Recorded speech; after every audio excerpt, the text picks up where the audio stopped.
Hi friends, welcome back to my channel. ഇതുവരെ channel subscribe ചെയ്തില്ലെങ്കിൽ subscribe ചെയ്യുക, തൊട്ടടുത്ത ബെൽ ഐക്കൺ പ്രസ് ചെയ്യുക. ഇന്ന് ഉണ്ടാക്കാൻ പോണത് ഇഞ്ചിപ്പുളിയാണ്. ഇഞ്ചിപ്പുളി എങ്ങനെയാണ് ഉണ്ടാക്കുന്നത് നമുക്ക് നോക്കാം. ആദ്യം ഒരു പാത്രം അടുപ്പത്ത് വെച്ച് ചൂടായതിനു ശേഷം ഓയിൽ ഒഴിച്ച് കൊടുക്കുക. ഞാൻ ഇവിടെ കോക്കനട്ട് ഓയിലാണ് യൂസ് ചെയ്യണേ. 3 table spoon coconut oil use ചെയ്തിട്ടുണ്ട്.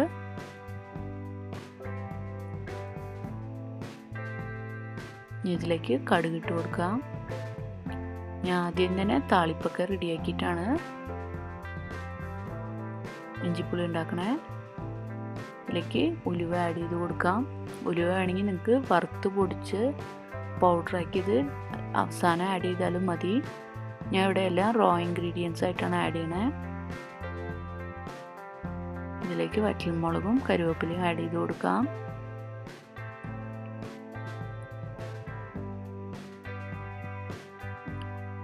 വറ്റൽമുളക് പൊരിഞ്ഞു വന്നതിന് ശേഷം നമുക്ക് അരിഞ്ഞു വെച്ചിരിക്കുന്ന ഇഞ്ചിയും പച്ചമുളകും ആഡ് ചെയ്ത് കൊടുക്കാം. അപ്പം ഇഞ്ചി ഞാൻ ഇവിടെ 100 ഗ്രാംസും പച്ചമുളക് ഒരു 10 എടുത്തിട്ടുണ്ട്.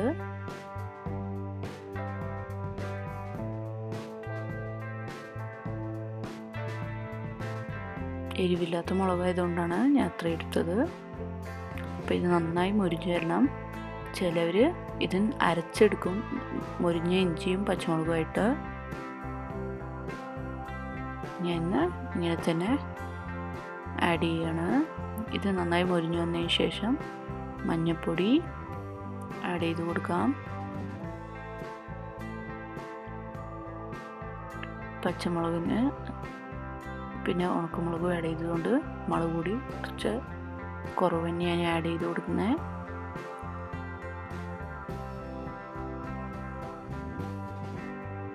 ഇനി മല്ലിപ്പൊടി ആഡ് ചെയ്ത് കൊടുക്കാം.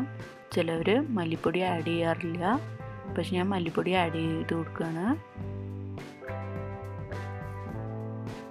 ഇനി ഇത് നന്നായി എണ്ണയിൽ മൂത്ത് വരട്ടെ.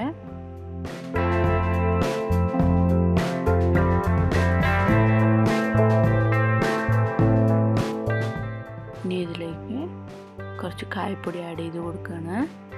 കായപ്പൊടി എണ്ണയിൽ തന്നെ മുരിഞ്ഞു വന്നാൽ കുറച്ചും കൂടി നല്ലതാണ്. ഇനി എടുത്തു വച്ചിരിക്കുന്ന പുളി ഒഴിച്ചു കൊടുക്കുകയാണ്.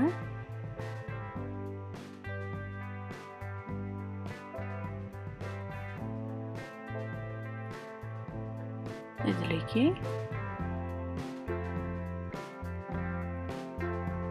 ആവശ്യമായ ഉപ്പ് ആഡ് ചെയ്ത് കൊടുക്കാം.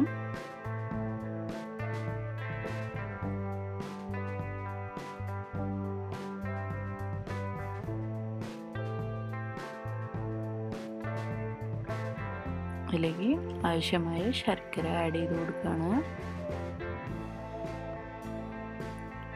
ഇനി ഇത് നന്നായി ഒന്ന് കുറുകി വരുന്നവരെ വെയിറ്റ് ചെയ്യാം.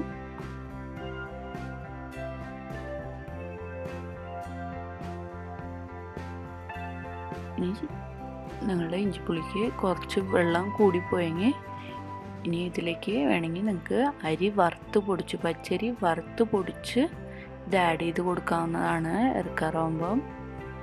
അപ്പം ഒന്നും കൂടി കുറുകി കിട്ടും.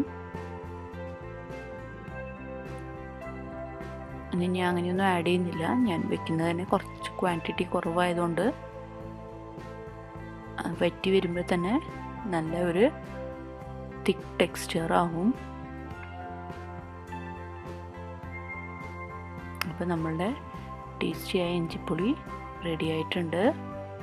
ഈ വീഡിയോ ഇഷ്ടപ്പെട്ടവർ ലൈക്ക് ചെയ്യുക, ഫ്രണ്ട്സുമായിട്ട് ഷെയർ ചെയ്യുക, ഉണ്ടാക്കി നോക്കി കമൻസിൽ അഭിപ്രായങ്ങൾ അറിയിക്കുക. മറക്കാതെ സബ്സ്ക്രൈബ് ചെയ്യുക. Thank you.